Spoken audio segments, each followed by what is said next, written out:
Assalamu alaikum. Эфирде нетиже программасы бүгін декабрьнің 5 студияда сізлер үшін мен Эльмас Асан Чалша. Ахмезжеті 36 яшында Луиза Ибрагимова ғайып олғана хында хабер етілі. Ноябрьнің 28-ден берлі оның бағлы ичбір малюмат yok екен. Бойы 163 сантиметр арықча келген қарасачлы ве эля көзлі. Үстінде мессин қара куртка, джинсы ве қара ботинка бар екен. Кімде бірде-бір малюмат олса экранда хайт етілген телефонлар бойынша хабер бермеге рижа етелер. 17 yıllık apыс müddeti böyle okumunu Rusiyanın Cenübi Arbi Mahkemesi Enver Seyit Osmanovaga nisbetten çıkardı.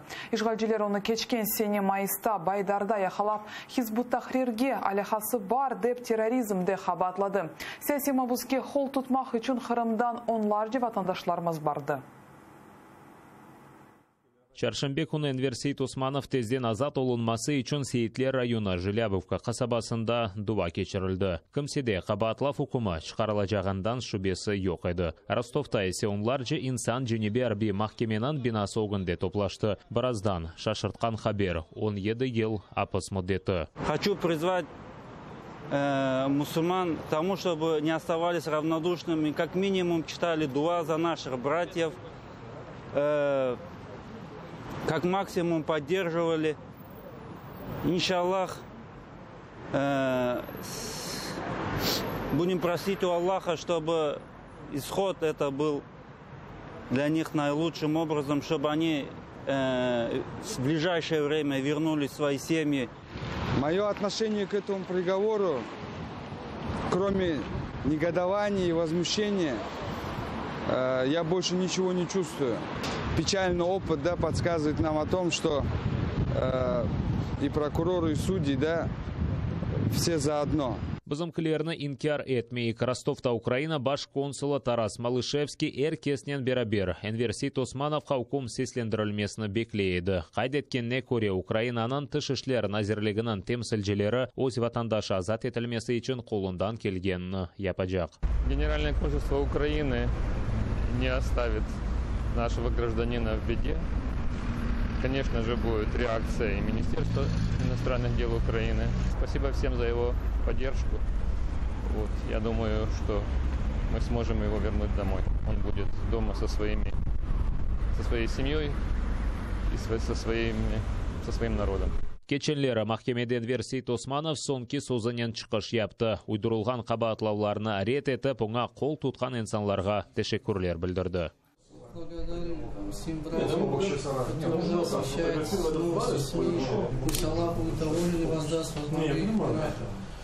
То есть, также передаем всем братьям салам. Enver'nin doğmuş ağası Ernest qaydetkenine ko'ra, qardaşına çıkarılgan hukum bu Kırım Tatar halkına karşı yapılgan repressiyalarının devamıdır. Mahkeme diğer hukum çıkaracağını beklemeyediler ama bir kimse teslim olmayacak deydi. Это террор в отношении крымского татарского народа, то есть под лозунгом терроризма, экстремизма, а также предателей и тому подобное. В отношении самого приговора, как бы, братишка отреагировал нормально, как бы, что было и ожидаемо, да, так же, как и я. То есть мы, ясно понимаем, что это машина, это политический заказ. Enver Seyit Osmanov'ның imayecileri ise kanunsuz hukumga endi şikayet hazırla başladı. Владислав Стужук, Zaman, ATR. Бірлік пара жазаларындан да қиметлі Қырым татары Ибриш Сайдаметов Русия банкына қопханин 10 рублелік капеклер кетірді. Пара жазасы ödülmesi için паралар бұттун халқнен топланды. Ибриш Сайдаметов июлінің 11-інде Русияның юқары махкемесі өгіне келгені үшін пара жазасын алды. О вақыт Рус хүветшілері 50-ге яқын ватандашымызны тұтты. Умумен Рус махкемелері 360 bin рубле пара жазасыны белгіледі. Арестовали, запихали в свои автозаки, где были автозак был рассчитан на 6 человек, там, где я ехал, было 26 человек. То есть вот вопрос, за что вообще мне этот административно это? За то, что я пришел поддержать мусульман. Еще раз хочу поблагодарить народ, будьте едины, не бойтесь. Мы все одна целая исламская умма.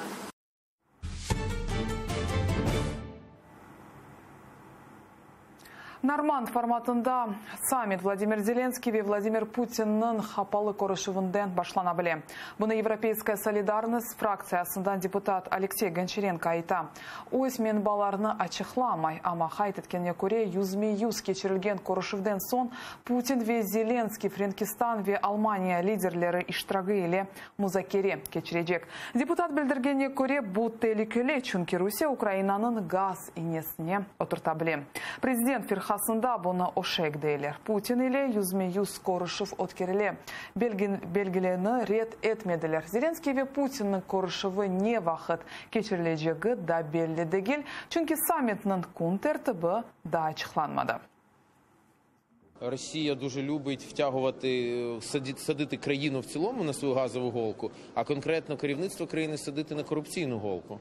І ми це знаємо чудово, і Україна це проходила неодноразово. Не можна спілкуватися з Путіним в такої візантийсько-радянської манері, бо тоді цей бивший агент КДБ, він просто з'їсть бувшого коміка.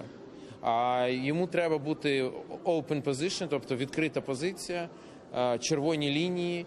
Чим ширша присутність інших, тим краще. Я не коментую інформацію, яка отримана методом гадання по політу птахів, розтинання тварин по їх внутрішнім органам. Ну, тобто, нехай тоді, значить, кажуть, звідки у них ця інформація, як вони її отримали, значить, наскільки вона достовірна і так далі. Ну, тобто, я не бачу необхідності коментувати плітки і чутки. Ну, я цього, знову таки, такої інформації немає. Душманнен барышы хақында артында күчлі орды олса, келішмеге қолайжа. Бұны президент Владимир Зеленский Украин арбилеріні, арби ховетлер құрылғанның 28-ші елігі қайт етілгенде айтты. Зеленскийнің сөзлеріне көре о женк яқын вақытта бітмесі üçün елінден келгені япа. Украинаның имайы етіп, еляк олғанларыны сүкінет дақасынен андылар. Орду девлет үшін вақыт приоритет олажақ деді, женк бітсе біле.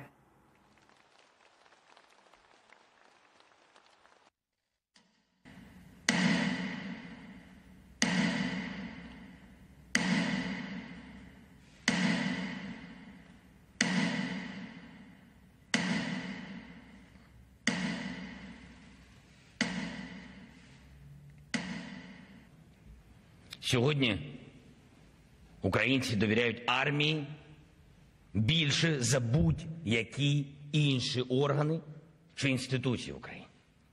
І це справедливо, це логічно, і це абсолютно заслужено. Адже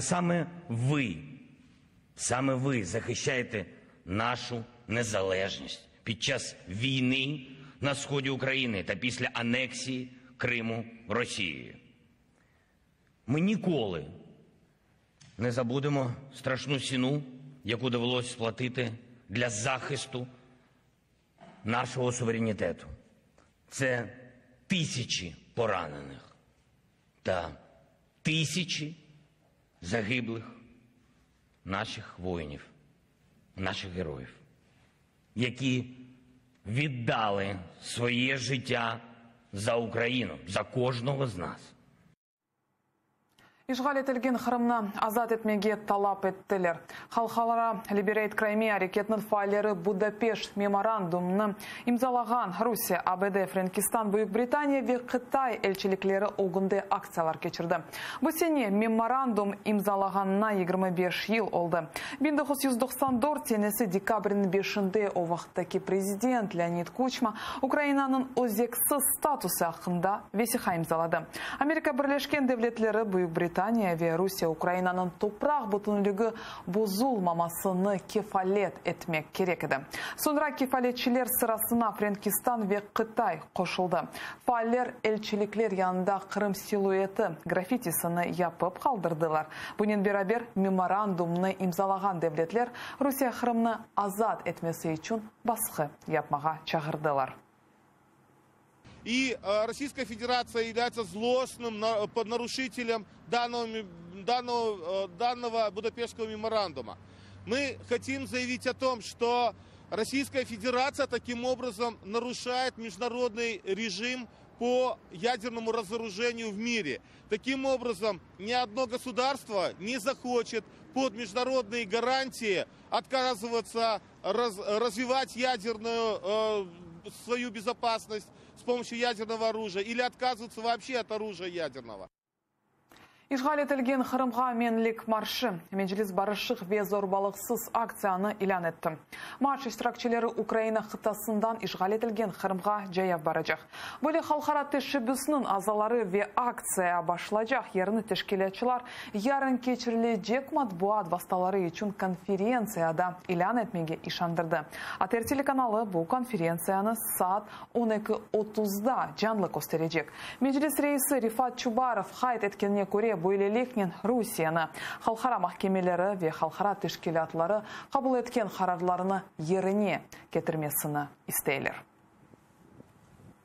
Kırım işgal edildikten sonra anlaşıldı ki çeşit ve çok böyle otoritetli, hürmetli halkara teşkilatları tarafından kabul edilgen kararlar, Rusya'ya çağrılar, Rusya Federasyonu tarafından hiçbir dikkatka alınmadı ve alınmay. Kırım Rusya Federasyonu'nun işgalinde. Bu tedbir bizim dünyadaki olan taraftarlarımızla beraberlik, Ukrayna'daki olan taraftarlarımızla beraberlik esas Ukrayna toprağından Kırım Yarımadağa yayan gitmek ve Kırım'a girmek. Kırım tatarları hiç kimsege kanunsuz bergi tölemedi ve bugün de tölemeyecek böyle etip meclis reisinin muavini Ahtemçi Gosnov Alekseyevka'da Donetsk'ten olgan insanların terbiyesizligini izah etti. Haydutlar yerli taksicilerinin kazançını yarısını talap edeyken. Bermege istemegenlerinin arabalarını yakmağa ve hatta insanlarını öldürmege işandıra ekenler. Dargın taksiliciler Novoalekseyevka meclisine müracaat etti. Mektubunu 240 insan imzaladı. Mustafa Cemilev'nin bildirgenine göre meseleni kanunga göre çözmege mümkün. İçki işler naziri Arsen Avakov'nin muzakere geçirmege isteyler. Там просто у таксистов и у автобусов берут какие-то пошлины, какие-то криминальные группы. Мы сказали, что это нужно решать в правовом порядке, обратиться к нам с конкретным заявлением, с указанием конкретных лиц, которые там вымогают у них какие-то пошлины. Власть, видимо, помазана в этих процессах, и ей скорее легче вот так вот затянуть время и назвать это там следственными действиями или разбирательствами, в результате чего наши ребята там оказались на какое-то время, да, задержаны. Но я еще раз подчеркиваю, надо всем собраться и жестко настаивать на своей независимости, и в том числе в бизнесе. Украина Tehlükesizlik Hizmeti Kırım işgalinin faal iştirakçısı ve Единая Россия firkasının temsilcisi Igor Kucheryav'ını sorguga çekip azat etken.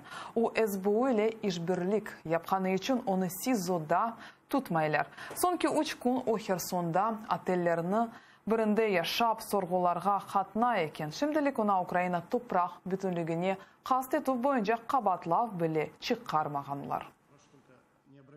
Он является активным участником «Русской весны». Он был награжден Министерством обороны Российской Федерации за так называемое возвращение Крыма. А также он является членом партии «Единая Россия». Его задержали, когда он возвращался из Херсона в Крым. В Херсоне он получал украинский загранпаспорт. Цель, которая была обозначена, конечно, немножко, скажем так, цель печальна, да, потому как, все-таки, будучи гражданином России и членом Единой России, так сказать, получать документы другого государства, наверное, это не очень корректно и етично. Враховуючи його історію, в тому числі щодо визнання анексії Крима, було прийнято рішення поспілкуватися з цим громадянином. Він був запрошений до Кримського управління Служби безпеки, яке дислокується в місті Херсон.